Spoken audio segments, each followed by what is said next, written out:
The Sea Wolf by Jack London, Chapter 35. Next day, the mast steps clear and everything in readiness, we started to get the two topmasts aboard. The main topmast was over 30 feet in length, the foretopmast nearly 30, and it was of these that I intended making the shears. It was puzzling work.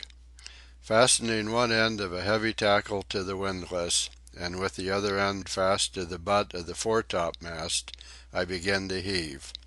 Maud held the turn on the windlass and coiled down the slack. We were astonished at the ease with which the spar was lifted. It was an improved crank windlass, and the purchase it gave was enormous.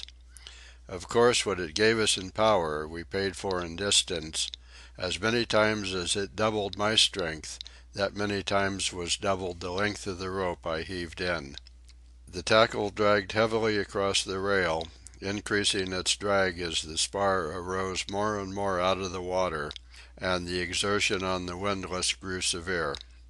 But when the butt of the topmast was level with the rail, everything came to a standstill. "I might have known it," I said impatiently. "Now we have to do it all over again." "Why not fasten the tackle part way down the mast?" Maud suggested. "It's what I should have done at first," I answered, hugely disgusted with myself. Slipping off a turn, I lowered the mast back into the water and fastened the tackle a third of the way down from the butt.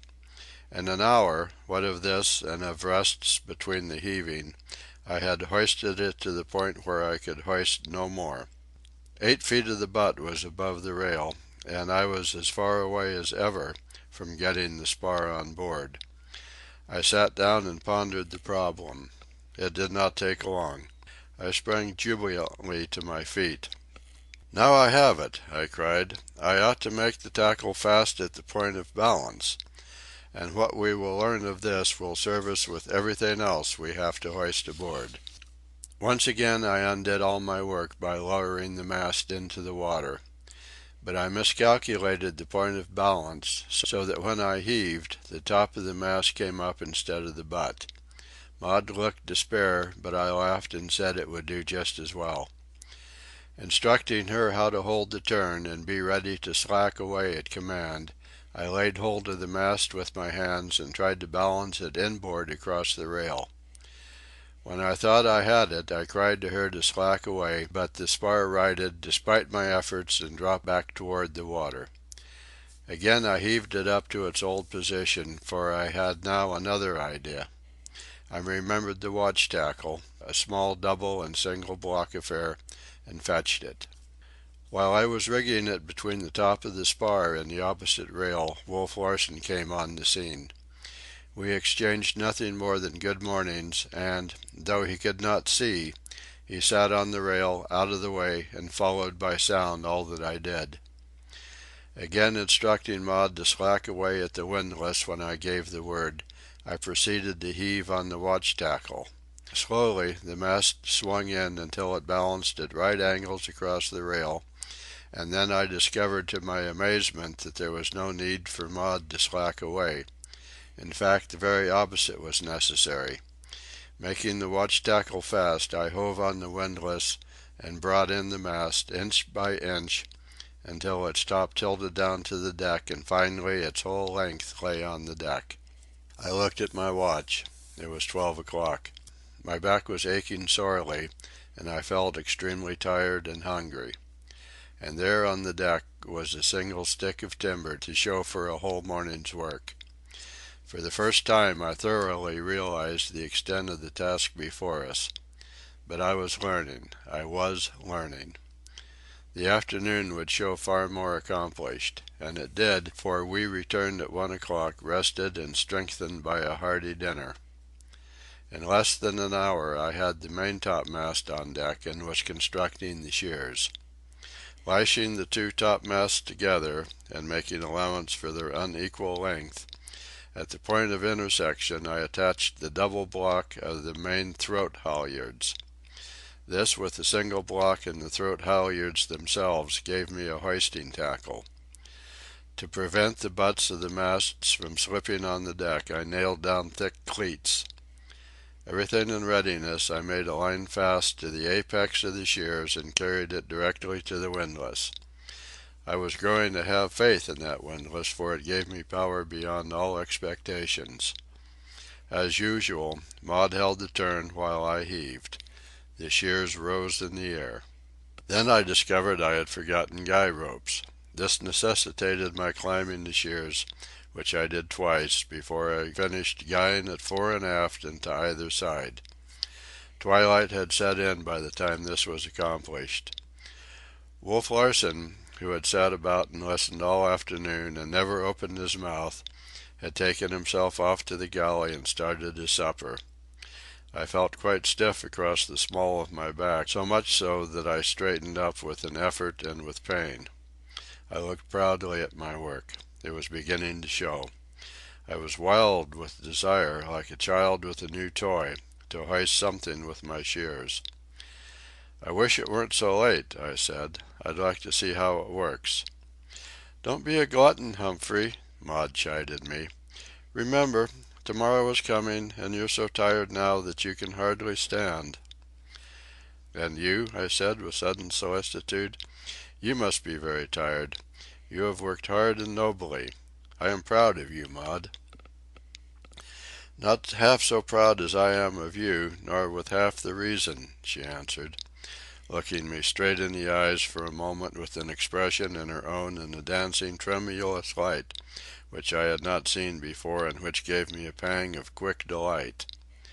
I knew not why, for I did not understand it. Then she dropped her eyes, to lift them again, laughing. "If our friends could see us now," she said. "Look at us.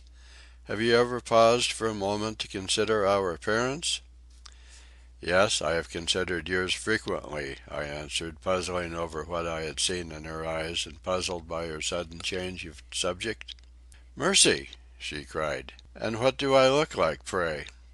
"A scarecrow, I'm afraid," I replied. "Just glance at your draggled skirts, for example. Look at those three-cornered tears. And such a waist!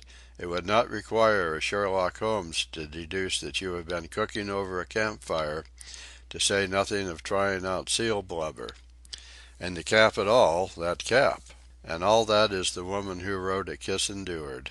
She made me an elaborate and stately curtsy, and said, "As for you, sir—" And yet, through the 5 minutes of banter which followed, there was a serious something underneath the fun, which I could not but relate to the strange and fleeting expression I had caught in her eyes.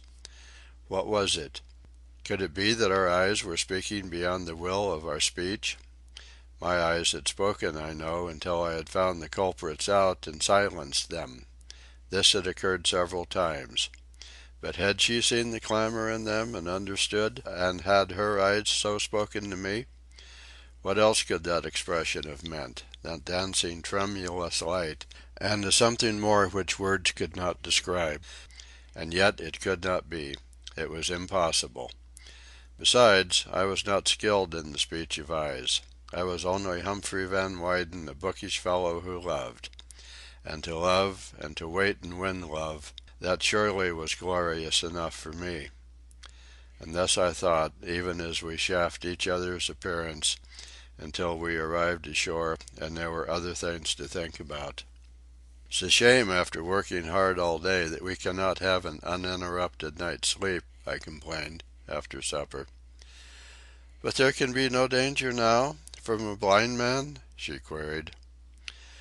"I shall never be able to trust him," I averred, "and far less now that he is blind. The liability is that his part helplessness will make him more malignant than ever. I know what I shall do tomorrow, the first thing, run out a light anchor and kedge the schooner off the beach. And each night when we come ashore in the boat, Mr. Wolf Larsen will be left a prisoner on board. So this will be the last night we have to stand watch, and because of that it will go the easier." We were awake early, and just finishing breakfast as daylight came. "Oh, Humphrey!" I heard Maud cry in dismay and suddenly stop. I looked at her. She was gazing at the ghost. I followed her gaze but could see nothing unusual. She looked at me and I looked inquiry back. "The shears," she said, and her voice trembled. I had forgotten their existence. I looked again but could not see them. "If he has," I muttered savagely. She put her hand sympathetically on mine and said, "You will have to begin over again." "Oh, believe me, my anger means nothing. I could not hurt a fly," I smiled back bitterly. "And the worst of it is, he knows it. You are right.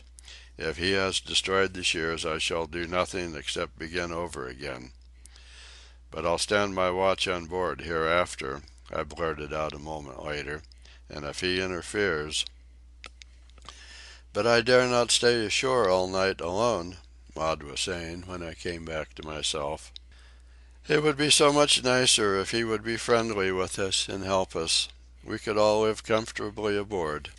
"We will," I asserted, still savagely, for the destruction of my beloved shears had hit me hard. "That is, you and I will live aboard, friendly or not with Wolf Larsen." "It's childish," I laughed later, "for him to do such things and for me to grow angry over them, for that matter."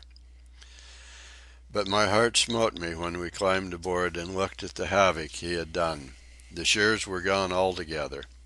The guys had been slashed right and left. The throat halyards which I had rigged were cut across through every part, and he knew I could not splice. A thought struck me. I ran to the windlass. It would not work. He had broken it. We looked at each other in consternation. Then I ran to the side. The masts, booms, and gaffs I had cleared were gone. He had found the lines which held them and cast them adrift. Tears were in Maud's eyes, and I do believe they were for me. I could have wept myself. Where now was our project of remasting the Ghost? He had done his work well. I sat down on the hatch combing and rested my chin in my hands in black despair. "He deserves to die," I cried out, "and God forgive me, I am not man enough to be his executioner." But Maud was by my side, passing her hand soothingly through my hair as though I were a child, and saying, "There, there, it will come all right. We are in the right, and it must come right." I remembered Michelet and leaned my head against her, and truly I became strong again. The blessed woman was an unfailing fount of power to me. What did it matter? Only a setback, a delay. The tide could not have carried the masts far to seaward, and there had been no wind. It meant merely more work to find them and tow them back. And besides, it was a lesson. I knew what to expect. He might have waited and destroyed our work more effectually when we had more accomplished. "Here he comes now," she whispered. I glanced up. He was strolling leisurely along the poop on the port side. "Take no notice of him," I whispered. "He's coming to see how we take it. Don't let him know that we know. We can deny him that satisfaction. Take off your shoes, that's right, and carry them in your hand." And then we played hide and seek with the blind man. As he came up the port side, we slipped past on the starboard, and from the poop we watched him turn and start aft on our track. He must have known, somehow, that we were on board, for he said "Good morning" very confidently, and waited for the greeting to be returned. Then he strolled aft and we slipped forward. "Oh, I know you're aboard," he called out, and I could see him listen intently after he had spoken. It reminded me of the great hoot owl, listening, after its booming cry, for the stir of its frightened prey. But we did not stir, and we moved only when he moved. And so we dodged about the deck, hand in hand like a couple of children chased by a wicked ogre, till Wolf Larsen, evidently in disgust, left the deck for the cabin. There was glee in our eyes and suppressed titters in our mouths as we put on our shoes and clambered over the side into the boat. And as I looked into Maud's clear brown eyes I forgot the evil he had done, and I knew only that I loved her, and that because of her the strength was mine to win our way back to the world. End of chapter 35.